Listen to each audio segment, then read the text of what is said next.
friends, Heidi here from Rain Country. God is good all the time, and I'm here for another this and that video. I know some of you people really like these and they're kind of fun. I enjoy throwing them together. So let's get busy and talk about what I have going on here. All kinds of good stuff. So before I continue, I do want to mention right off the bat, because I know I'll forget if I wait after I get into this stuff, is that the last video I did, I was talking about ways that we cook off grid during the warmer months. And two of the things that we do, I totally forgot to mention, because at the time of shooting the video, we're not really doing much of that yet. And that is baking in the solar oven. I do a lot of that in the hottest part of the summer. Because we are in rain country, we only have about 3 months that's really best for cooking in the solar oven. And even then, it really, if we get rain, it's, there's not a lot we can do if it's really cloudy. So I have a solar oven. I don't know that they're available anymore, so I'm not going to be linking to them anymore. I don't know what's going on. They just totally quit, and without any notification, and I was recommending them, and I had an affiliate link and stuff, because I've had Solarvore long before. I'm not even sure if the All-American Sun Oven was even established when I first got my Solarvore oven. It may have been, but it may have been, I think it is newer than Solarvore, and it had been recommended to us by a friend, and so that's what we got. And we've been using it for probably about 7 years or so, I don't know.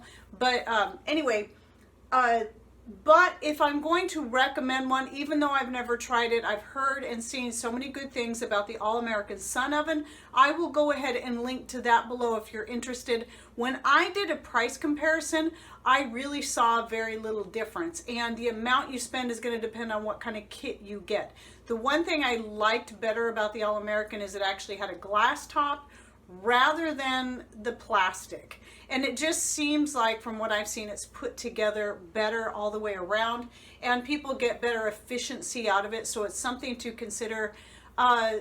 Again, any price variance, I think, is going to be, it's going to make up for the efficiency of the All-American. So that's just my personal opinion based on what I've learned, but without actually trying that one ourselves. What I would like to do, though, is I would like to build our own, even though we don't need another one because we have 2 right now, Solarvores.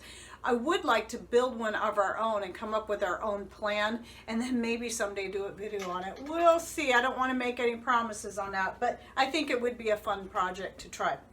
So anyway, a solar oven is a really great way if you get lots of sun. And I do roasts and chickens, and I'll go ahead and link to a video right up here of me using it to do one of those things. But typically I like using them for soups, roasts, whole chickens, things like that, potatoes and lots of stuff. I don't use them to bake bread because it just doesn't typically get very brown on top, but my chickens do, for whatever reason, if you leave them in there long enough. And the other one I forgot to mention in there, though I did put all this in text, I do just want to bring it up in case people just listen to the videos and don't watch.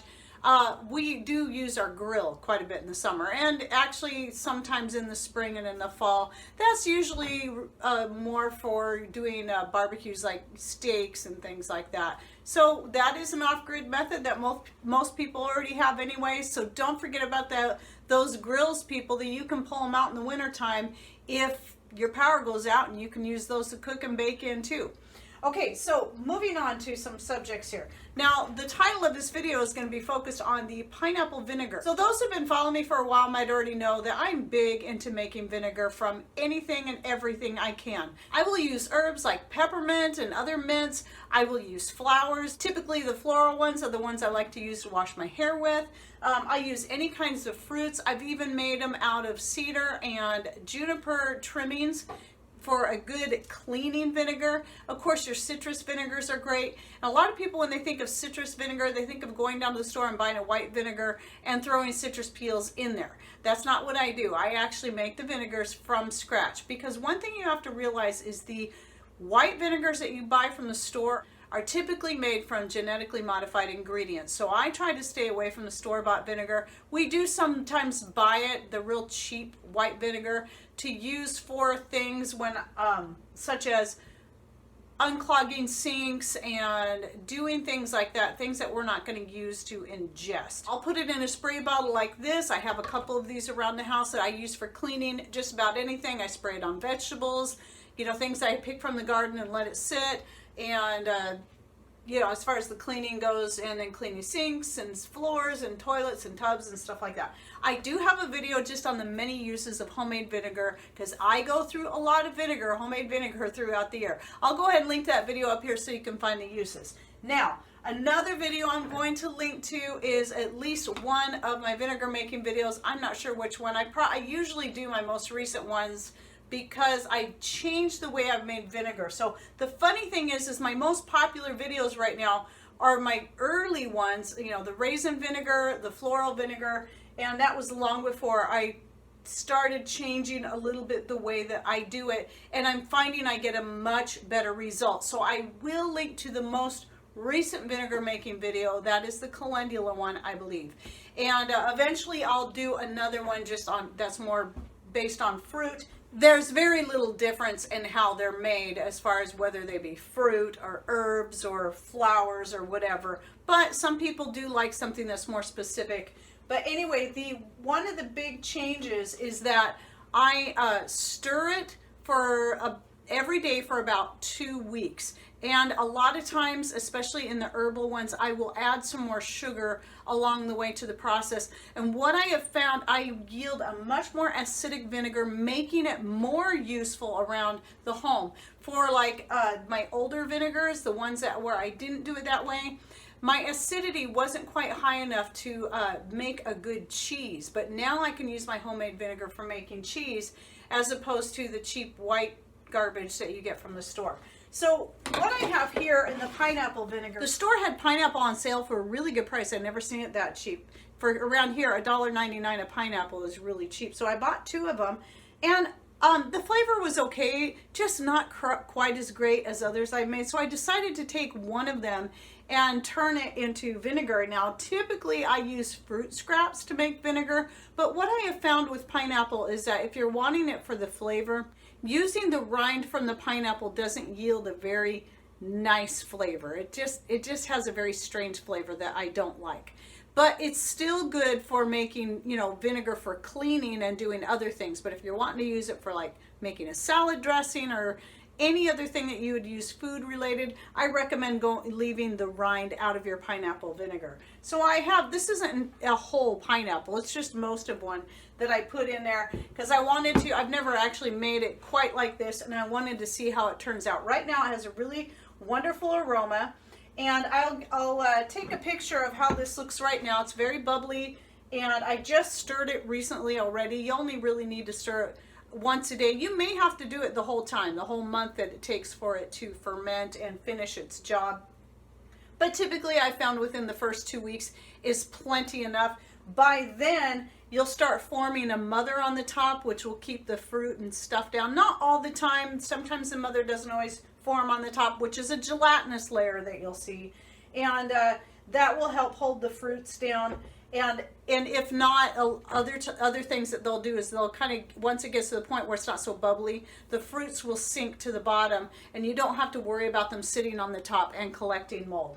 Now, the way it was before, I just never worried about the mold. I just lifted it out and tossed it and then strained the vinegar out, because any mold that's going to fall into the vinegar, especially if your vinegar is acidic enough, is going to be killed by the vinegar. So if you haven't made vinegar yet, go ahead and check out that video and any of my other ones and just kind of compare some of the different things I've done.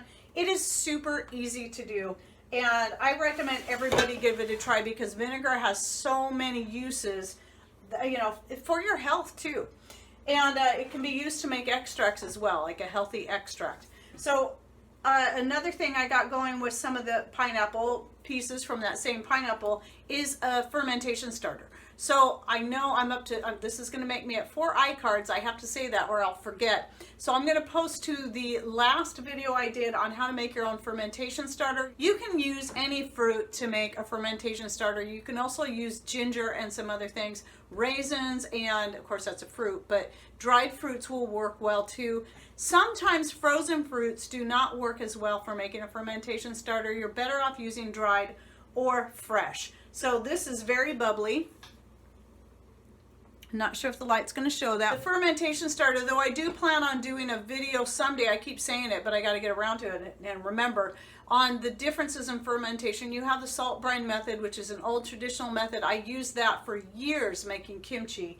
And then you also have, you don't always need a starter. It's not necessary, but I find the starter to be quite helpful and handy, and to making sure things really get going, and no concern of having a failure to a batch, because that can happen. And when I used to make kimchi the old-fashioned way, every now and then I'd get a failure that wouldn't ferment, it would instead rot. And when I say the old-fashioned way, that wasn't sitting it on the counter for 3 days, it was putting it in the refrigerator for 2 weeks. But when you do stuff at room temperature, you're going to get a good ferment within, 3 to 5 days typically is how you're going to do it. So anyway, check out the video on how to make a fermentation starter. And then if you just put fermentation starter in my in the search bar that's on my page, not the top of YouTube, but the one that's right on the channel page, it's down lower and to the right, then you will find various things that I've made using the fermentation starter, including bread and fermenting eggs and garlic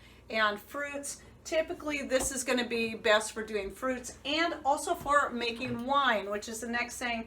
This one is finished. I did strain it out the other day, and now I'm ready to rack it. So if you're interested in learning how to make your own homemade wine, I will link to the playlist right up here. So this is from blackberries that we picked in the wild and our own homegrown grapes. And so it's all organic. So good stuff. But anyway, I don't drink either. And I also have a video on it that I'm going to have to let you look up, because I'm out of cards up here, on the many uses that I have for homemade wine, even though I don't drink. So, because I use it for quite a few things. That's why I like to have it on hand. Okay, another thing is I've had a lot of people asking me about the clarified butter and doing a video. I will do a video when I'm ready to make more, which won't be too awful long from now. But one tip I want to throw out there right now is I'm finding with the clarified butter, it is really going to be best to keep it in the refrigerator, because after a certain amount of time, it even in the jar with the nice tight fitting lid on, it does tend to turn a little bit stale tasting. So I recommend keeping it in the fridge. I thought, I was kind of surprised. I didn't think it would do that. This was my first time making clarified butter, so this was all new to me. But just a little tip, if you've already started, just keep it in the fridge is what I'd recommend. And no, I haven't tried canning it, nor do I plan to, because I don't use it enough, and I won't be making it enough that it's important to me to can it up. Okay, and then nettle, been doing really good on my nettle, and just keep in mind this is actually middle of April. I'm shooting this video. I'm almost got a second full quart jar filled. I'm hoping to get at least 4 to 5 quart jars of dried nettle filled up. A couple of them will go in my mixed greens blend, and the other will be saved for making other things. So I just want to keep it, to feeding to the chickens, and that was the other thing I wanted to say.